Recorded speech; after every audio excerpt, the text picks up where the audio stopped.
muchas gracias por venir hasta aquí. Sé que desplazarse siempre es costoso y pesado más un viernes a la tarde, ¿vale? Pero muchas gracias por atender, sobre todo a nuestro llamamiento psicópata de hemos visto vuestro libro, por favor, ¿podéis venir a presentarlo aquí? A veces da un poco de vergüenza, pero yo celebro que luego se nos pase esa vergüenza y poder contar con personas como vosotros aquí. Voy a presentaros un poco, aunque los que están en sala os conocen, pero luego como esto queda grabado para el mundo. Están con nosotros Ana Asión, profesora del Departamento de Historia del Arte de la Universidad de Zaragoza, y Sergio Calvo, investigador postdoctoral de esa misma Universidad de Zaragoza, que a la sazón venís aquí porque sois coordinadores de este libro, Bajo sospecha, con ese título que lo aclara todo. Historia de una sociedad vigilada, España 1939-1975. Digo que sois coordinadores, os voy a preguntar por algunas cosas que sí que habéis escrito más particularmente vosotros, pero que seguro que me vais a poder explicar de otros capítulos. Al final los coordinadores es lo bueno que sobrevoláis todo el tema a tratar.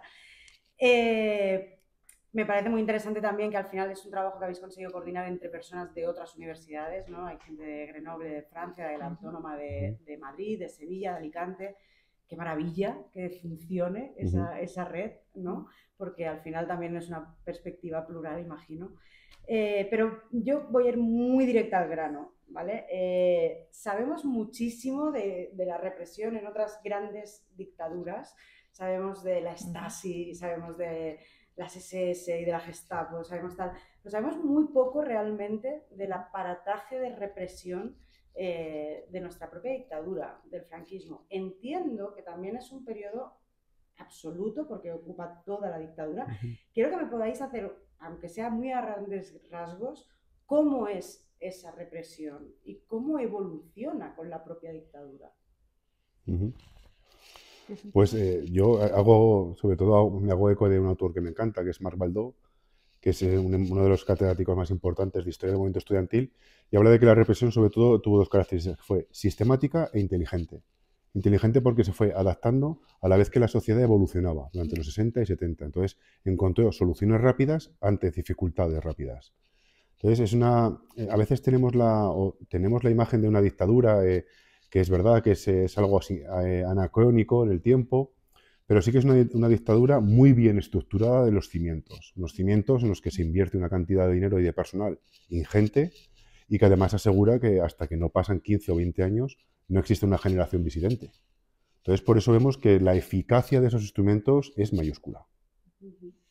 Yo también añadiría a todo lo que estaba comentando Sergio, que además fue una dictadura que llegó a todos los contextos de la sociedad española y sobre todo también en muchos que hizo que se convirtiera en invisible, que no tuviéramos o que quizás la sociedad no tuviera tanta constancia de que realmente existía esa represión o esa falta de libertad. Entonces, yo creo que tenemos como diferentes, no sé llamarlo grados, pero por lo menos, o sea, los tentáculos del régimen en relación con la represión llegaron a todos los ámbitos, que es un poco lo que queríamos mostrar, ¿no?, en el libro. Pero insisto en esa idea de que muchas veces es una represión que permeabiliza en la sociedad y que hace que al fin y al cabo pues se silencie, ¿no?, porque se normaliza esa represión. Entonces pasa a formar parte de la vida cotidiana, al final es una falta de libertad, es una represión ejercida por el poder en este caso, pero que no somos conscientes, o sea, o que quizás todavía pues falta, ¿no?, el mostrarla y un poco pues señalarla que también existió, ¿no?, en esos ámbitos. Claro, yo no soy historiadora, pero igual a mí siempre se me ocurre que como una primera etapa, ¿no?, que está muy vinculada al paseillo, al final inmediato de la guerra, a esos grandes juicios, que el público en general también ha conocido por obras muchas veces de ficción, como La voz dormida, ¿no?, que se ve además en varias fases ese proceso judicial que acaba pues, en las tapias de los cementerios. Claro, ¿qué hay de verdad en esa imagen? ¿Era así? ¿Era tal cual? ¿Esos juicios eran normalmente pues, mayoritarios, sin esa escasa defensa? Claro, pensad que al final estáis en Dickinson, que tiene una gran tradición jurídica. Sí. O sea, a mí me preocupa, o sea, no me preocupa, pero sí que me parece muy interesante todo ese ensamblaje, ¿no? Al final, estamos hablando de hacer legal lo inmoral, Ujú. probablemente, ¿no? Que es matar, además, en base a esas grandes ideas, ¿no? De que si el gen rojo, ¿no? Matar literalmente lo que comentabas, a esa generación que nos pueda suponer un problema, ¿no? ¿Cómo es eso? ¿Cómo es esa primera toma de contacto con la disidencia más, que ha sido el Ujú. combatiente de Sí, la sí. barricada de delante, ¿no? Claro. Ujú. A ver, sobre todo si distinguimos los dos franquismos, el primer franquismo además que está impregnado del carácter fascista y a veces le quitamos ese halo de fascismo al segundo. En el primer franquismo tenemos la causa general, tenemos una represión que está legalizada, institucionalizada. La ley de responsabilidad política es una ley que a ver, lo que hace es destruir económicamente a esa sociedad que ha perdido la guerra. Pero es que y el estado de guerra dura hasta el 48. Los consejos de guerra los tenemos hasta los 40. Pero luego cambiamos ese sistema ya, digamos, más militar, digamos, más vetusto por el Tribunal de Orden Público, que por cierto en el 77 pasa a llamarse Audiencia Nacional, y que tenemos 22.900 procedimientos y hay sentencias donde puede haber 12 o 14 personas, y además en Aragón tenemos 3 jueces, bueno, 3 abogados, que entre los 3 suman 150 casos que defendieron, y las historias son, la verdad, que claman al cielo. Es decir, no dejaban ver a los reos después de los interrogatorios, por los moratones, por las palizas, y hablamos de que es masivo. Llega un momento en el que tiene que haber una segunda vía judicial y celebrar juicios hasta los domingos. Por eso a veces los historiadores tenemos la risa de decir, hasta los domingos te castigaban. Entonces, llega un momento en el que la represión es constante y diaria, y a nivel jurídico es algo extraordinario. Está apuntalado todo, no se escapa nada. Y la inversión económica en ello es extraordinaria, que eso además falta bastante por investigar. Entonces, por eso me refiero que hay todo un entramado jurídico que se va adaptando con tribunales específicos para estudiantes, para obreros, para maleantes, vagabundos, etcétera. Y los tentáculos llegan a todo. Claro, y hablamos que no acaba en el 75, que se prolonga durante años y años. Entonces, eso es. Llega sobre todo, y además lo que ha señalado Sergio, que no solo queda ya, obviamente, ¿no? Todos esos juicios, es eliminar a una generación completa, sobre todo disidente. Acaba de terminar la guerra civil, estamos en plena posguerra y es necesario hacer esa limpia, que es lo que se propone el régimen franquista, y la lleva a cabo. Y de hecho lo ha explicado muy bien Sergio. Pero yo quiero incidir también en la idea de que está toda esa parte que evidentemente no termina ahí, no termina en la posguerra. De hecho, bueno, tenemos juicios, tenemos condenas a muerte prácticamente hasta el mismo año en el que termina la dictadura. Entonces, evidentemente no. Y luego los coletazos que vendrán de otras formas una vez que termina, ¿no? Pero más allá de eso y más allá de esa represión tan directa, que es un poco la que es cierto, ¿no? Que está vigente y es de las más duras. Luego está la otra base de, por ejemplo, en el caso que yo conozco de cerca, de la censura, por ejemplo, en cinematografía, la censura cultural. Que es algo que dices, obviamente no causa la muerte, pero está causando otra serie de daños que al final socialmente también repercuten mucho en todo lo que es la población, en todo lo que es el día a día, ¿no? Entonces, esa manera de cómo utilizar al final el aparato jurídico un poco al gusto del propio gobierno, del propio poder, ¿no? Para al final pues construir la sociedad a tu medida y sobre todo que no se revele nadie y sobre todo pues tenerlo todo controlado, ¿no? Que es lo que quería el poder franquista en ese momento. Está directamente en esos juicios, pero está también en otros mecanismos también judiciales que llegan a otras partes, por ejemplo, a la parte de la cultura. No, pero sí, me gustaría, y perdona, esa imagen que tenemos de la voz dormida o las 13 rosas, es que es esa realidad. Y a veces se queda corta incluso. Es decir, cuando ahondamos un poco más los investigadores, es que se queda corta. Y sobre todo cometemos el error de poner una fecha de finalización. Pues finaliza en el 48 o finaliza en el 45, la caída del eje. No, es decir, en el 74 matan a Salvador Puig por garrote vil. Y que yo cuando llego a las aulas y le explico a los chicos en qué consiste, es que no conciben que eso pueda pasar en el año 74. Entonces, por eso me refiero que esa imagen la tenemos que extender hasta el final del franquismo. Como dice un compañero nuestro, es que el régimen murió matando. Volveremos sobre eso porque a mí es una cosa que sobre todo me va a interesar mucho vuestro punto como historiadores. En el libro además se menciona literalmente lo que un poco mencionabas. El régimen fue consciente de que el antifranquismo social era un supramovimiento que se apoyaba en muchas y muy diferentes patas. Eso hablamos probablemente ya del tardo del franquismo. ¿Cuáles son esos mecanismos que tiene? Es decir, hemos hablado de lo judicial, que efectivamente, ¿no? Al final pues, articula toda esa serie de leyes y tal. Pero había, más allá de los soplones, había una policía específica para cada una de, ¿no? Sí. Infiltrados. Quiero decir, ¿qué usaba el régimen para intentar descabezar toda esa...?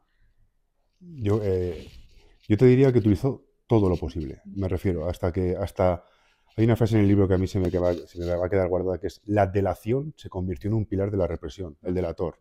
Hablamos de los conserjes de los edificios, que hoy en día a lo mejor esa figura se ha perdido. Hablamos de los bedeles de las facultades. Hablamos de los serenos, que a veces en la serie Cuéntame los veíamos también. Es decir, hay un componente social muy importante que es a nivel individual, pero luego hay un aparato policial que se crea ad hoc para ello. Esto además con Pablo Alcántara lo hemos hablado muchas veces. La Brigada Político-Social es que no se crea de la nada, viene de la Dirección General de Seguridad, que se crea años antes y que, por cierto, un director suyo fue el general Sanjurjo, entonces, y que se reconvierte ahora en un mecanismo y además tiene un organigrama que es extraordinario y tiene directamente cuerpos policiales específicos para trabajadores, para estudiantes, para barrios.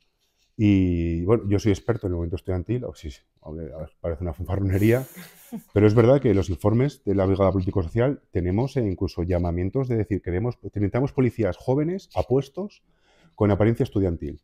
Se les matriculaba en los primeros cursos, segundos cursos, y se metían dentro de los movimientos estudiantiles, de las plataformas. Claro, pero ahí viene un poco mi duda. ¿Son policías que se infiltran? Sí. ¿Son el típico caso que podemos ver más en películas de no es este estudiante al que hemos cazado y vamos a perdonarle a cambio de que... Bueno. O sea, ¿qué es lo más habitual? ¿Qué es lo...? O sea, lo siento, Ana. Yo, a ver, habla. Yo he visto las dos cosas. He visto al policía infiltrado. Lo he visto, es decir, además tenemos los informes, tenemos los nombres, y luego hemos visto a esa persona que se le detiene y que pasa una noche o dos en comisaría, la paliza no es muy allá, y de pronto a las X semanas puede haber detenciones. Entonces, eso cuesta mucho, pero es verdad que hay una cosa en el antifranquismo que es la lealtad. Al menos en todas las que hemos estudiado las organizaciones hay un componente de lealtad impresionante. Entonces, es mucho más común ver al policía infiltrado. Ojo, que luego se enteran a los años que está infiltrado y que era policía. Lo digo porque esto nos ha pasado a la hora de entrevistar. Entonces, sigue pasando en la actualidad. En la transición se enteraron muchos que ellos eran policías, compañeros con los que habían estudiado la carrera. Que además eso tampoco se investiga mucho. Policías a los que se les pagó los estudios y a la vez estaban pasando información de sus compañeros. Pero es que al final era todo, porque muchas veces lo hemos comentado también. ¿Para qué necesitaban si es que realmente estaba entre la población ya la gente que podía dar el chivatazo? O sea, alguien que veía que algo no le cuadraba. Yo hace poco lo hablaba pues, con una persona, decía, pues es que no necesitaban tener a policía. Me decía, dice, si nos sentábamos en un banco y nos dábamos un beso, ya te miraban mal y iban al policía a decirle, mira, vigila a esa gente que está haciendo escándalo público. Entonces, en realidad, tenías a los mismos vecinos y vecinas que te podían decir algo, te podían decir cualquier cosa, incluso sin conocerte de nada, pero es que, claro, después teníamos, saliendo, ¿no?, de la policía y de un poco todo ese sistema jurídico que hemos hablado, el sindicato vertical o la sección femenina, por ejemplo, por decir otros ejemplos de cosas que al final hacen, claro, al final sistemas de represión que lo que hacen, insisto, es tenerlo todo controlado, pero tenerlo todo controlado pasa por esa gente que ya se han vuelto cómplices. O sea, hay una figura que se comentaba al principio que también hemos recurrido bastante del comienzo del libro, que habla Carlos Forcadell, del Mitlaufer, que es la persona un poco como que no se moja, que simplemente pues deja que las cosas pasen, bueno, dejan que las cosas pasen y claro, ese tipo de personas es muy fácil que sean más moldeables. Y es muy necesario para las dictaduras. Efectivamente. Gris que se llama. Sí. Efectivamente. Entonces, nos parece muy interesante precisamente empezar por ahí, porque es que veíamos que ahí era una figura muy importante para entender todo lo que era, cómo había aguantado ese sistema represivo durante casi 40 años. Porque, claro, hay muchos Mitlaufer. De hecho, es una parte como viene de Alemania, pero se puede aplicar perfectamente aquí en España. Y muchos de esos Mitlaufer, insisto, eran también a su vez, podían ser fácilmente delatores. Esto pasaba en las ciudades, pasaba en los pueblos de, bueno, a fulanito tal cual, se le delata. que no tenía ni que ver directamente a lo mejor con causas, pero claro, hemos entrado en un juego que ha puesto sobre la mesa el régimen que es muy difícil de controlar y que, o mejor dicho, es el que controla, o sea, controla las reglas del juego y luego el resto somos un poco peones, ¿no? Y que a veces pasa está en un libro. Es decir, Sí. hay muy pocos libros de la historiografía que hablan de esta figura en España. Muy pocos libros. Yo creo que es una de las, se lo comentaban antes de empezar, yo celebro muchísimo este libro, también porque creo que lo abarca desde muchos puntos diferentes. Está muy bien además que sea de Espasa, porque va a llegar a mucha gente, no es el típico libro que se queda con el entorno universitario, es necesario también romper esa barrera que parece que vivamos en burbujas de las que no se llegan nunca a tocar. Y creo que precisamente, por ejemplo, el capítulo que firmas tú, Ana, precisamente el de la censura cinematográfica, claro, yo solo al leer el título, claro, me ve la dictablanda y digo, no, qué mal, estamos banalizando de nuevo, ¿no? Como no me pegan un tiro, como no me pegan una bofetada, no me están haciendo daño. Y me venía ese poema de Bertolt Brecht, ¿Cuántas maneras hay de matar?, ¿no? Decía, sobre todo en los años 60, 70, cuando el cine aún tiene ese grandísimo poder de persuasión en una sociedad como la española, la ley de censura de esa época y el fomentar que la industria vaya hacia determinada, como dices, hacia determinada risa, hacia determinado humor, hacia tal, por lo tanto, obviando otros temas, eso es una manera de matar la sociedad, porque es matar el pensamiento crítico y libre, ¿no? Sí, pero al mismo tiempo, fíjate, es un tipo de cine que es complaciente, que no pasa nada porque exista. De hecho, seguimos teniendo cine de este tipo. O sea, veníamos en el tren y veíamos la película de Santiago Segura. Eso es cine complaciente. Ahora mismo no está aportando más que un buen rato para poder ver. Es perfectamente, o sea, puede estar, existir puede existir. ¿Qué ocurre? Que claro, yo lo que me fijo ahí, y por eso el juego con lo de dictablanda, que es cierto, quizás es un poco banalizarlo, pero en este caso sí que quise buscar un poco ese juego de palabras. Maravillosamente provocador, ¿eh? O sea, no lo digo en plan mal. No, pero que me parece estupendo. Pero era por eso, porque yo dictablanda era porque dices, esas películas que son las afines, entre comillas, a lo que le gusta el régimen, que es algo que, bueno, simplemente pues sirva para despertar la risa y sea algo pues que no genere problemas, ¿no? Son un tipo de comedias, además, no es la comedia que podría estar haciendo Berlanga, sino que es, pues bueno, en este caso además me centro en Agatha Films, un poco las películas de la comedia desarrollista de Dibildos, tal.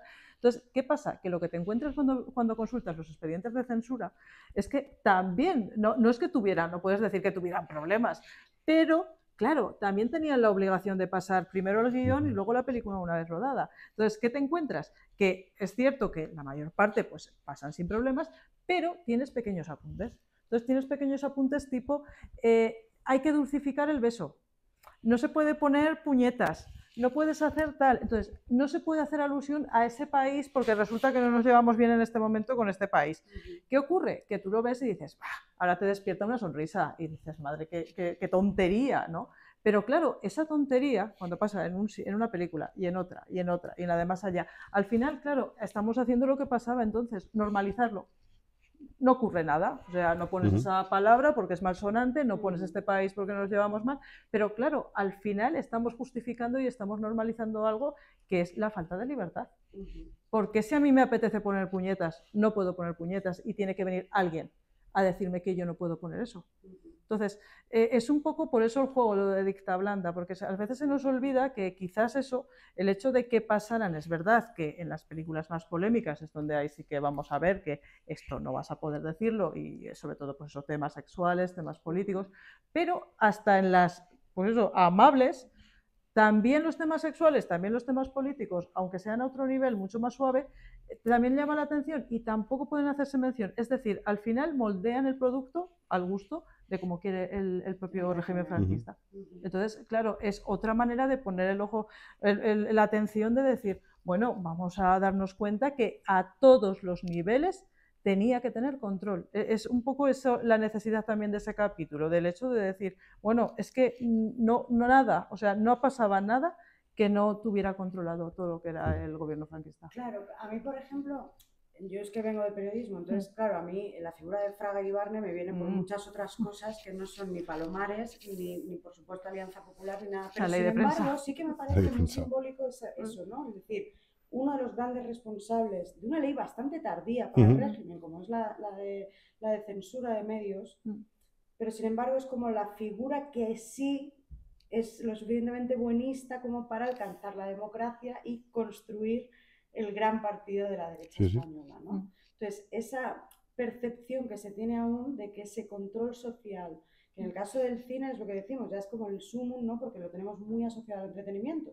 pero es que Fraga era responsable directo de la censura en los medios de comunicación. Entonces, claro, que esa censura se siga teniendo como algo, bueno, es una dictadura, ¿qué va a hacer? Pues eso, ¿no? Hombre, pues que es dañar lo más elemental, que es lo que comentas, ¿no? La falta de libertad. Pasa que entiendo que en una dictadura acaba todo el mundo con un poco de síndrome de Estocolmo, ¿no? De al final, y sobre todo, y quizá, que no lo sé, me equivoco, me corregís todo el rato, ¿eh? Venimos de una España que acaba una guerra horrible en la que, entre otras cosas, se pasa hambre. Claro, si la gente deja de repente de pasar hambre, pues ya está bastante mejor. Entonces, alcanzando esas cuotas de más o menos bienestar, yo creo que es una de las cosas que le permite al régimen su propia supervivencia, ¿no? Que va controlando de una manera más o menos inteligente. El que la gente sea más o menos capaz de creer que tiene una vida libre para comprarse un 600 y ir a Marbella, los 8 en el coche, pero no lo suficiente como para elegir lo que lee. Exacto. ¿No? Es un poco el juego, ¿no? Sí, es una reflexión estupenda, porque además es verdad, o sea, juega tanto con cómo van cambiando los tiempos, que además se adapta, y de hecho comenzaba un poco Sergio hablando de esto precisamente, que es verdad, llega un momento que en los 60 le hace creer que ya está, con que tenga el 600, con que tenga una televisión, pues ya está, o sea, ¿para qué va a preocuparse de otros problemas, por ejemplo, qué tipo de libros puede leer o qué películas puede ir a ver al cine, ¿no? Y si quitan algo de la película, pues qué más da, o sea, veremos lo que queda, no pasa nada, o sea, lo hace tener tranquilo, no tener que preocuparse, es algo el entrar y volverle de alguna manera a su bando, hacerle cómplice, que es un poco lo que decía antes, como garantizándole ese bienestar básico con 4 cosas que no es por nada, pero esto también es gracias a toda la entrada de ese fuerte capitalismo que nos llega en ese momento, y yo lo repito muchas veces, que lo mantenemos hasta el día de hoy, y que un poco el devenir ha sido hasta la actualidad, porque nos hemos mantenido dentro de esa misma línea, de vamos a estar contentos con el 600 o con el iPhone, o sea, llámese iPhone, llámese 600, y quizás no nos vamos a preocupar porque pues haya cosas tipo, pues por ejemplo, que una persona, un catedrático de una universidad pueda ser condenado por quizás decir cosas relativas a la historia, como pasa en el caso de Juan Antonio Ríos Carratalá, que quizás tendríamos que estar hablando de cosas de estas. ¿Qué pasa? Que no nos preocupamos. ¿Por qué? Porque tenemos un teléfono móvil última generación en nuestro bolsillo, y para qué queremos nada más. Eso ya es lo mismo, es prácticamente la misma idea, salvando distancias y salvando todo lo que queramos, ¿vale? Pero es un poco lo mismo, ¿no? Que ese desarrollismo del 600 de la televisión, y el no tener problemas porque pues haya películas que haya que ir a ver a Francia porque aquí no se puedan estrenar, por ejemplo. Pero a la vez, fíjate que lo vimos cuando Xavier Domènech, que un historiador de momento que lo explicaba, esos pequeños pasos que el régimen daba o de pequeña bienestar, luego conllevó que tuviera que recular, y recular digamos con un grado superlativo. Fácil, el SEU cae, se aprueban las opciones de estudiantes, las APEs para presentarse, y bajo las siglas de sindicatos democráticos hay muchos estudiantes que acceden a la representación en los cursos. Luego los sindicatos democráticos están apoyados por el PC. Automáticamente en 2 cursos o hasta el estado de excepción se intenta luchar contra ellos. Los convenios colectivos del 66. Se firma el convenio colectivo, supone una estabilidad económica a muchos trabajadores que ya empiezan a poner el foco no en condiciones laborales, sino en condiciones políticas y sociales asociadas a su trabajo. Entonces, son esos pequeños pasos que se van dando. También, incluso cuando se reforman los estatutos de las universidades, el reglamento de disciplina académica del 54, ojo, que no cambiará hasta los años 80. Entonces, esas pequeñas pautas o esa estabilidad está claro cuando hoy en día haces encuestas y preguntas, y la respuesta es que el régimen conllevó eso, pero dio una estabilidad económica.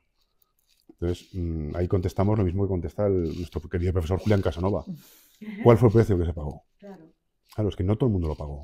Entonces a eso me refiero, que sí se ve ahí claramente que la estabilidad económica fue una clave. Y claro, a veces siempre la pensamos como los de los 60. A Franco le conceden un préstamo en el año 52 al Banco de Manhattan. Esto lo estudia Ángel Viñas. Es decir, es que ya viene apadrinado económicamente por eso. Y Franco en el 48 se llama el último centinela de Europa, el que vigilaba frente al comunismo. Entonces, claro, el anticomunismo que se vende de España al mundo gusta y se compra. Y en esa compra lleva un dispendio económico por parte de Estados Unidos que hace que haya un crecimiento económico desorbitado. A mí me gustaría, hablando de esto, sobre todo aprovechando que eres experto en el tema del... Bueno. ¿Qué cambia ahí? O sea, que pasamos de unos años 50 en que parece que estamos un poco entre ni en los años 30 ni en los años 70, pero ¿qué cambia en el mundo, sobre todo universitario, en el mundo estudiantil, que quizá no está tan vinculado a ese miedo directo, algo de lo que hablaremos ahora, porque el miedo es muy importante? ¿Qué cambia en esos que no han vivido, por lo menos en su propia carne, esa guerra ya? Claro. ¿Qué cambia para que de repente el movimiento estudiantil, sobre todo, diga esto se acabó y queremos que esto se acabe? Pues es fácil. ¿Cómo se articulan? Claro. Esto es fácil, y aquí hay que hacerse acopio de profesores nuestros, Luz Carnicer, etcétera. El factor generacional. Hay una generación que no ha nacido en la guerra y en la posguerra. Son los hijos menores, que se les llaman. Son aquellos que acceden a la universidad al 59, 60, 61, 62 y ven que es un ámbito universitario que no está satisfaciendo sus necesidades académicas. Y son gente que ya no ve el régimen como algo suyo, sino como algo impuesto. Entonces ese factor generacional es clave. Se pasa de una universidad en la que todavía entrabas y tenías una silla vacía por el estudiante caído a una universidad que está, no vamos a decir masificada porque aquí ya me han dado palos, pero hablamos de una universidad en la que se incrementa el número de estudiantes de forma continua hasta el fin de prácticamente la transición.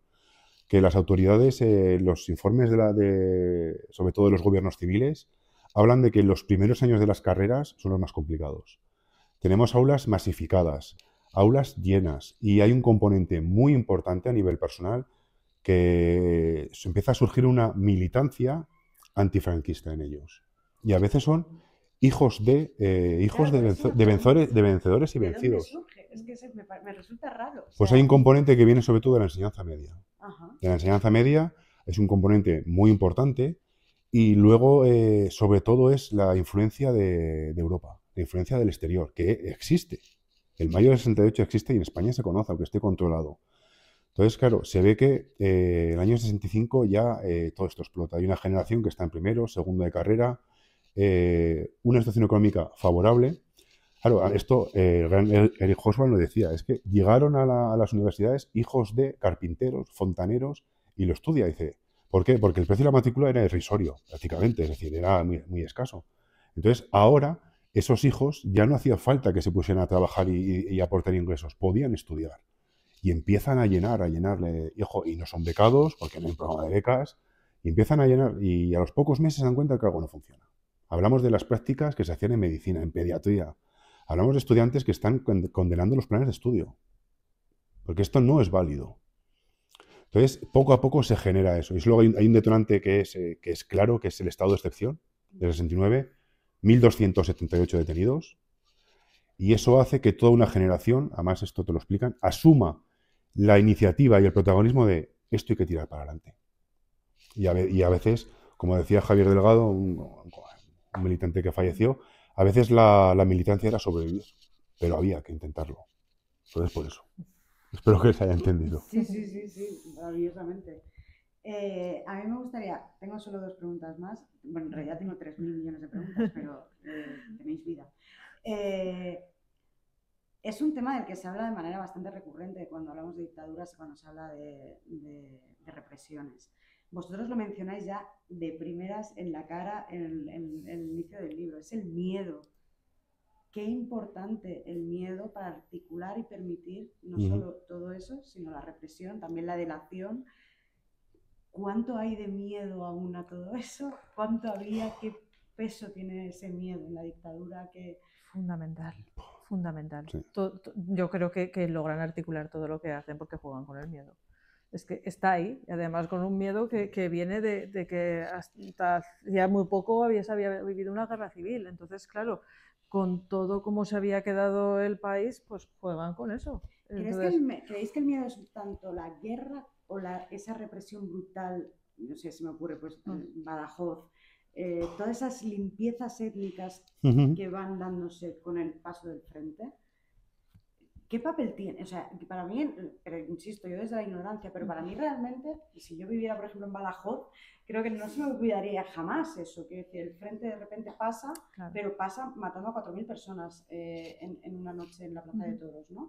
No es la guerra en realidad lo que temo, es esa represión inmediata, ¿no? El decir, mañana pueden venir a por mí, ¿no? En la guerra al final hay un factor más o menos de suerte, más o menos de perspicacia, incluso de cómo sopla el viento, te puede dar la bala o no, pero cuando te vienen a buscar no hay manera de escaparse.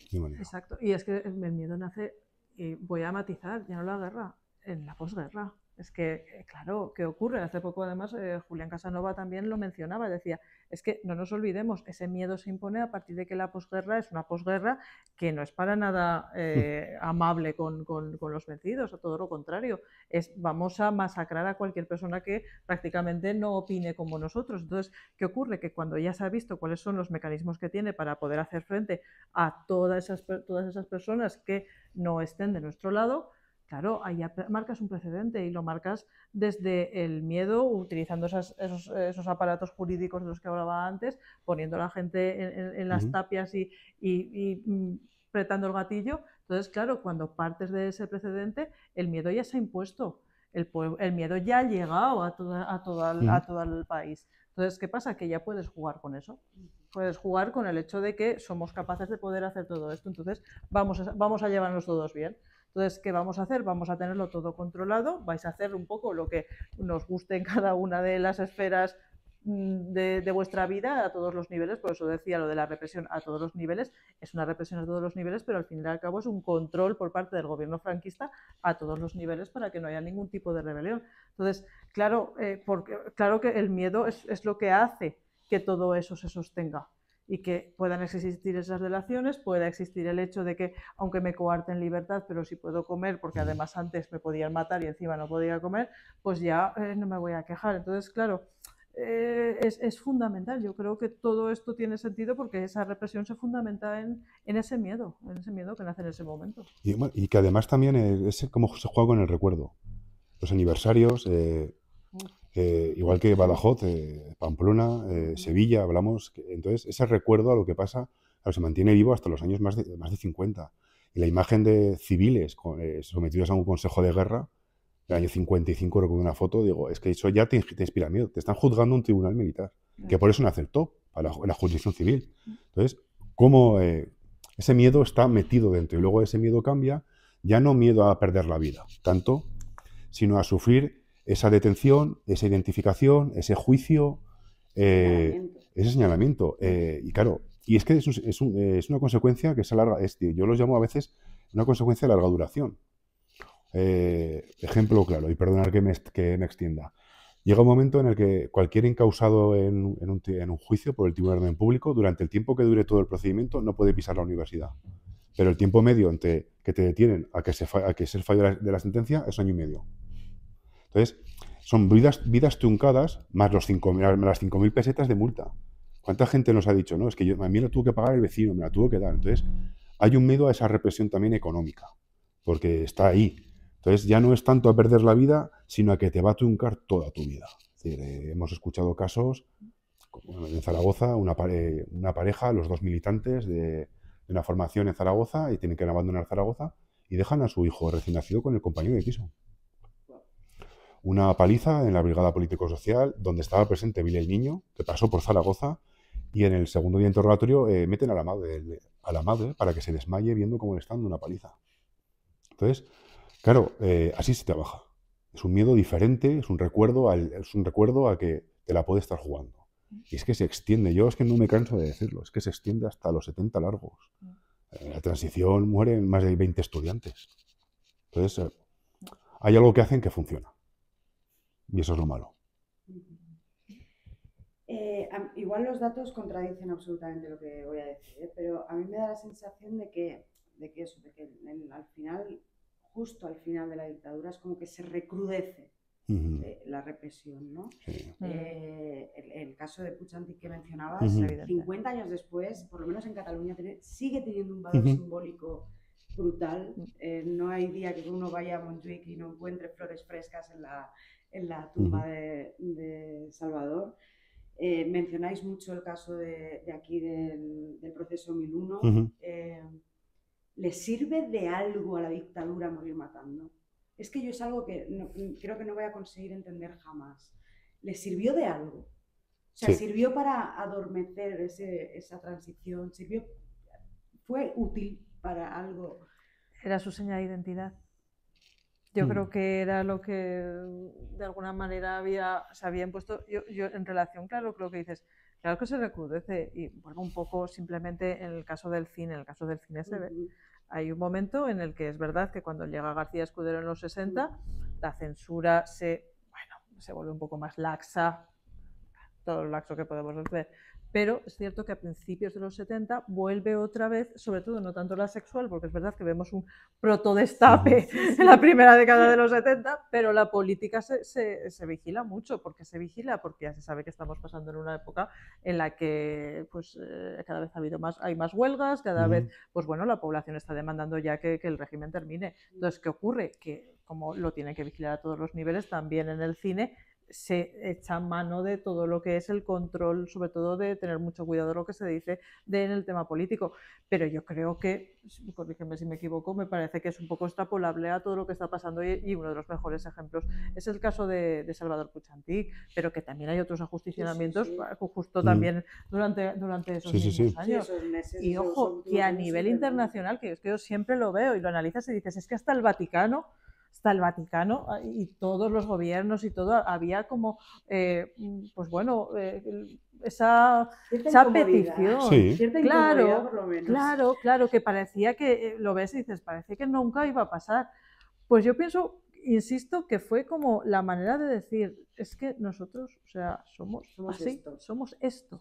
Exacto, somos esto. O sea, no tenemos la misericordia ni estas cosas, ni la compasión, no es una cosa que sea... Bueno, aparte, la guerra no acaba con una paz, acaba con una victoria. Entonces, eso te lo dice todo. Entonces, yo creo que cuando Ares Navarro anuncia que Franco ha muerto, yo creo que él no sabe que el régimen va a morir. Está clarísimo que no. Entonces, la idea era perpetuarlo. Entonces, él estaba en los mecanismos, luego hay intervenciones como Adolfo Suárez, el rey, pero el rey no trajo la democracia, como se decía. Es decir, es la sociedad civil. Porque el año de que más manifestaciones hay en España y huelgas obreras que se pierden horas de trabajo no es el 75, es el 76. Sino que todo estalla después porque se permite que estalle. Entonces venía. El régimen recrudece la represión porque está respondiendo como puede a lo que pasa. El año 72 hay 452 expedientes a estudiantes. En el 75 hay otros 400. Se intenta apartar a los elementos que son discordantes. Y el régimen muere así porque piensa que no ha muerto. Y está claro, es decir, es que obviamente Ares Navarro es que el carnicero de Sevilla. Entonces, a eso me refiero. Y el momento en el que a lo mejor se podía haber relajado, el elemento de Carrero Blanco. El elemento de Carrero Blanco. Sí, digamos, del sector azul, etcétera. Pero yo creo que el régimen se incrementa la represión porque no sabe que está acabando. Y tampoco lee que la revolución de los claveles ha hecho que en Portugal caiga. Es que no lo lee, no tiene esa lectura. Entonces, como no sabe leer bien la situación, no se da cuenta que poco a poco, por dentro, ya la sociedad ya no es la misma. Claro, pero eso es curioso y es justo paradójico por lo que decíais, ¿no? Esa capacidad que tiene durante tantísimos años de adaptabilidad y tal, de repente es como que en el último momento se ciegan. Sí. Igual también le pasa a la gente mayor, que al final eran un montón de personas que eran muy mayores y entonces de repente es un mundo que ya no reconocen, ¿no? Y que no saben leer de esa manera. Yo no quiero dejar de pasar la oportunidad dentro del, insisto, la maravilloso equilibrio que me parece que habéis hecho en el libro, esa recuperación también de lo que es la represión contra las mujeres. Me parece muy interesante que no sea el típico monográfico que salga solo hablando de las mujeres y tal, sino que incorporemos como una faceta más de represión y reconociendo esa represión hacia la mitad de la población. No voy a entrar ahí, leedlo. ¿Qué otros núcleos de represión quizá no reconocida nos queda un poco por abordar? Sí, pues por ejemplo, desde la religiosa. Sí. A ver, ¿cuántos estudiantes saben de la carrera que en España había una cárcel para curas? Para curas. Sí. La figura del cura rojo que veíamos en Cuéntame es una anécdota, pero había. Entonces nosotros no hemos podido. la represión de las asociaciones de vecinos que empiezan a surgir en el 74, el 75. Entonces, y aquí yo lo voy a decir, además Ana me conoce, el capítulo de la represión sexuada de las mujeres, para mí es mi favorito. Tengo predilección por Irene Abad y Seskun, que para mí son pioneras y además crean concepto. Es la única pareja que tenemos, podrían escribir más páginas. Y además es la humildad con lo que hacen y yo creo que no son conscientes del paso que han abierto para muchas generaciones con esa temática. Hacen un trabajo de pedagogía impresionante. Y claro, es que ahí partimos con ventaja, tenemos a las dos expertas. Es que haced lo que queráis. Entonces, y como además la mujer de preso, la categoría de mujer de preso, la represión a la mujer desde la sección femenina, pero desde otras partes de la sociedad. Entonces, ese capítulo hay que leerlo. Ese capítulo yo creo que es oro puro. Yo siempre lo digo, además Ana sabe que tengo predilección por ellas. Sí. Porque no, pero además fue motivo. Y además fue eso. motivo, es verdad. No, y es que además nos dimos cuenta, sobre todo cuando las escuchamos. Yo las conocí en el curso que celebramos un año antes y las escuché y es verdad todo lo que me había contado Sergio, porque es cierto, tienen un bagaje muy sólido, ¿no? En relación con toda esa manipulación que hubo de la mujer durante aquellos años. Y es verdad que cuando nos lo planteamos, cuando estábamos haciendo el reparto con Lola y todo esto, dijimos, las chicas necesitan un poco más. No es que necesiten un poco más y que hagamos esa ventaja, sino que dijimos, no solo es que son dos, porque además era un capítulo de dos, sino porque nos parecía fundamental que sí que hicieran todo ese recorrido por todo lo que era la represión sexuada, que es lo que estaba comentando Sergio, porque nos parecía muy interesante. No quería decir que el resto de temas no fueran menos importantes, pero es cierto que, como muy bien ha señalado, éramos la mitad de la población y era necesario que se hablara de todos los frentes, tal y como habían hecho ellas con toda. Claro, exacto, y además desde diferentes puntos, claro, no solo la sección femenina, que parece que es un poco lo que se nos queda a todos, ¿no? Sino que había muchas más cosas que ellas querían sacar, que además que sabíamos que era información inédita y que por eso además era como el cierre que queríamos darle ahí un poco para que quedara redondo el libro. Así que la verdad y aquí sobre todo tenemos que dar gracias a los autores porque muchas veces, tengo que decirlo, nos juntamos con libros que son refritos de otras cosas. Y vamos a decirlo, somos historiadores. Y en este caso hicieron un esfuerzo muy grande por hacer aportaciones novedosas. Carrillo Linares, con la represión de baja intensidad, que yo tengo también predilección por él. Ana con un trabajo extraordinario, revisando en ese verano expedientes en el archivo, ese es el trabajo de un historiador. Y luego, sobre todo, y aquí compartimos, es el papel de Espasa. El papel de Espasa, la oportunidad... con nuestra editora, lo que nos dijo Lola, es la que una editorial así llega y nos diga, este libro tiene que estar aquí, pues da lugar a que digas, algo se ha hecho bien. Sobre todo porque un libro así, pensamos que tiene que ser de producto de muchos, y están. Y este libro, vamos a aprovechar porque en Zaragoza lo dijimos, pero aquí vamos a poder tenerla para que no nos escuche, ¿no? Porque claro, en Zaragoza cuando hicimos la presentación dábamos las gracias a Espasa, a Lola, a Lucía, pero claro, ahora están aquí para que nos puedan escuchar. Sobre todo ha sido un libro que ha nacido con mucha ilusión, porque nos transmitió Lola la ilusión por hacerlo. Entonces, ¿qué pasa? Que nosotros nos entusiasmamos tanto, yo creo que coincidimos, ¿verdad? Que lo transmitimos también a los participantes. Entonces, lo notamos, porque es que nos van siguiendo, nos van diciendo cómo van las presentaciones, dónde estáis, bueno, las chicas, y volvemos otra vez, el otro día Seskun, oye, que en Barbastro queremos presentar lo que nos han dicho que es, dónde está ella, o sea, están con muchas ganas, es un libro que ha sido, como los hijos, ha sido un hijo muy querido, pero insisto, por todas las personas que al final hemos formado parte de una manera u otra de él, ¿no? Y eso la verdad es que ha hecho que bueno, que yo creo que también el resultado sea tan bueno, que bueno, ese entusiasmo se ha transmitido también en las páginas. ¿Qué le desearíais al libro? Si pudierais pedir un deseo, ¿qué le deseáis? ¿Qué le soñáis? Que estuviera en la biblioteca de muchos institutos. Lo tengo claro, lo tengo clarísimo. Sobre todo por el carácter didáctico. Yo es lo que le desearía. Sí, yo también les daría un largo recorrido, pero por eso, porque es necesario que se lean, que se escuchen y que se pongan sobre la mesa todas estas cuestiones que tratan, porque además son auténticos profesionales todas las personas que participan, así que vamos, que tenga larga vida. Y que nos hizo muchísima ilusión recibir el correo invitándonos a venir al espacio de Dickinson. Sí. Hay que decirlo. Yo llamé a Ana y le dije, mira lo que me ha llegado. Y hay que decir que nos hizo muchísima ilusión, la verdad. Sí, nos sentimos muy afortunados de estar aquí. Ya le echan segunda parte, por favor. Por supuestísimo. Muchísimas gracias. Gracias a ti, Marta. Felicidades. Sé que lo digo casi siempre, pero es verdad. Esta es vuestra casa. Muchas gracias. Muchísimas gracias. Muchísimas gracias. ¿Tenéis preguntas, dudas, algo?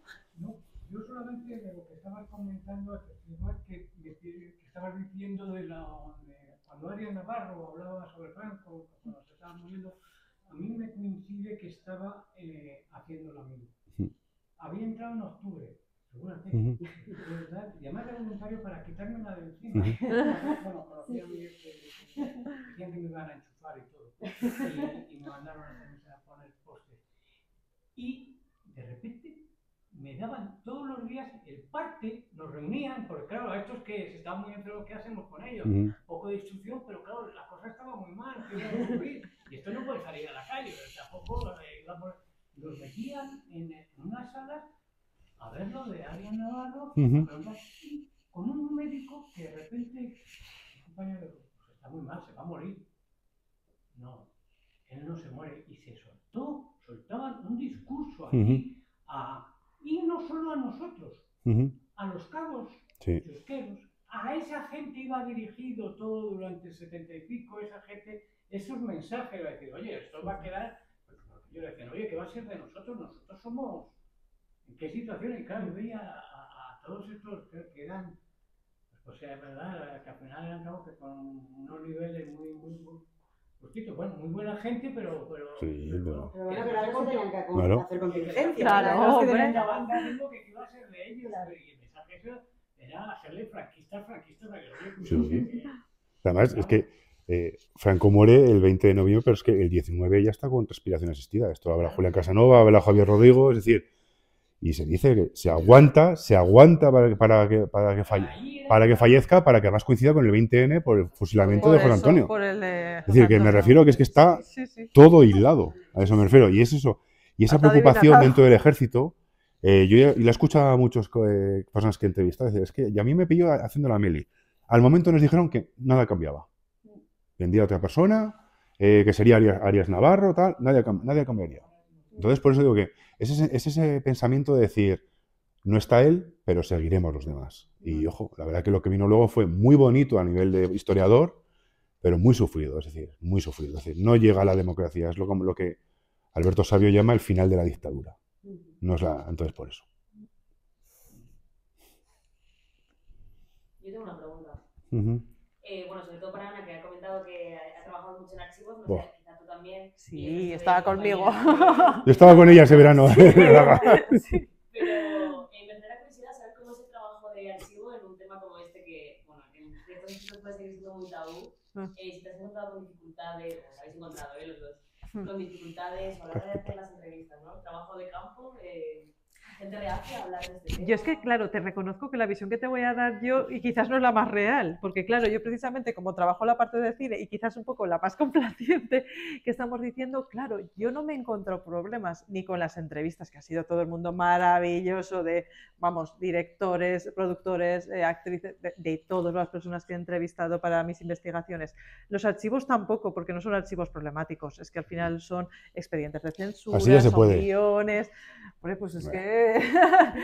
Claro. Una anécdota, perdón, me meto en la subpregunta. Sí. ¿Te has encontrado archivos de la censura que se contradigan? Es que a mí me ha pasado a nivel de libros, que hay pasa por dos censores que censuran cosas distintas. Que llamen la atención de cosas diferentes, sí, porque al fin y al cabo son tribunal de censura, es decir, son varios miembros. Entonces, sí que es verdad que a lo mejor puede haber varios que digan que no pasa nada, y de repente uno diga, pues no, porque esto tal cual. ¿Qué pasa? Que al final te ponen todos y claro, dices, ¿qué ha cambiado en la película? ¿Qué ocurre? Que yo las películas que veo, ya digo, es que las mías son muy amables. Entonces, ¿qué pasa? Que claro, la mayor parte son más bien críticas. Dices, yo no sé si estos son señores de censura o están haciendo una crítica cinematográfica. Porque claro, están diciendo, pues la película es un poco aburrida. Pues quizás estos señores podrían ser un poco más pudorosos. O sea son consideraciones que dices, es que no van a ninguna parte. O sea, en realidad son apreciaciones más personales, pero claro, es por el tipo de películas que yo trabajo, ¿vale? Entonces, es cierto que en otras, pues claro, ya se ha visto, ¿no? Que ahí directamente pues han quitado partes, han censurado. Entonces, toda la documentación que yo he manejado, tanto de censura, pues eso, como de guiones y otro tipo de material, en mi caso no te puedo decir que no hay problema, ni siquiera los testimonios, porque más allá de que te digan, bueno, este era un poco más así, este era un poco más asá, pero Pero claro, en mi caso no. Sergio te puede contar todo lo contrario. O sea, todo lo contrario en el sentido de que él sí que se ha encontrado con problemas. Aquí cerquita, aquí cerca, en Alcalá de Henares, en el AGA, el Archivo General de Administración, una carpeta precintada roja. Sí, sí. Además, lo va a recordar toda la vida, del año 72, que es un año muy importante. Yo siempre lo estudio y la carpeta era el típico archivador que tenemos todos en casa, lo abrías y salvo un folio, lo demás estaba todo presentado en rojo. Y me acuerdo que yo, como un chiquillo en ese momento, no tanto curioso, empecé así, toqué y al momento tenía a 2 personas del archivo diciendo, esto no se puede consultar. Y es decir, que como en eso tenemos un montón de casos. Por eso en Zaragoza se creó hace poco la Cátedra de Memoria Democrática y vino el ministro, el secretario de Estado, es decir, la plana mayor. Y Julián Casanova, al que todo el mundo conoce, se lo dijo al ministro, necesitamos una ley de secretos oficiales renovada, una ley de acceso a archivos. Porque lo que no puede ser es que un funcionario de un archivo de la administración te esté negando porque él está interpretando que no puede. Y nos pasó el verano pasado, yo le pregunté por una especie de archivos y la respuesta fue esta. En ese ordenador puedes ir, meter el nombre y te saldrá si esa persona fue detenida o no. Ya está. No el expediente, nada. Entonces sí que hay mucha dificultad. Muchísima, muchísima. La falta de recursos también es ya un modus operandi del desinterés y realmente por otros temas, incluso de archivos que se pierden en traslados. Por ejemplo, del Ministerio de Exteriores al Archivo Nacional, que de repente se pierden carpetas muy sospechosas. Además, esa carpeta determinada es dramático y se habla muy poco realmente de todos esos problemas que tenéis los historiadores porque mira que los tengo yo, pues mira, pero es profesionales. Es que se piensa que está todo digitalizado, entonces yo siempre digo, vale, las sentencias del Tribunal de Orden Público, una subvención que se dio y se hizo en un DVD. Sí. Yo me acuerdo que ese DVD lo conseguí porque me lo mandaron directamente de la Universidad de Santiago de Compostela, pero ese DVD no estaba en una parte. Es decir, cuando yo llamé a la Fundación de Abogados de Atocha que tenían, me dijeron, aquí no queda ninguno.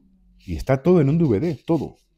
Pero claro, esto además contrasta con que yo he tenido problemas en la Universidad de Zaragoza, en el archivo, me da exactamente igual decirlo, no les debo nada, así de claro. Y a mí, yo recuerdo, además Ana lo sabe, y a mí me daban los folios, me daban la información todo tachado. Entonces yo, al cabo de días y días, me veía mirar a contraluz y veía el nombre. Y un día llegué y tenía tipes. Y me acuerdo que le pregunto a la esposa, pero esto es un documento original. Y me ponen, no, esto es una copia. Digo, aquí pone copia original. Una copia que se queda registrada aquí, está manipulada. Que la has destruido. Entonces, como eso. Y el mismo documento en la Fundación Pablo Iglesias, estupendo, el mismo abierto. Y la persona explicarme. Han pasado 50 años, etcétera, tal. Entonces, claro, te quedas a veces diciendo, vamos a ver. Entonces, tenemos que hacer encaje de bolillos, cruzar los archivos, y es un trabajo bonito. Es un trabajo bonito. Es decir, no tenemos ayudas, pero a veces es para esa frase o ese párrafo, ese documento, eso es lo que te llena de felicidad. Al menos los que somos unos frikis de la historia. Sí. La verdad. Es cierto, sí.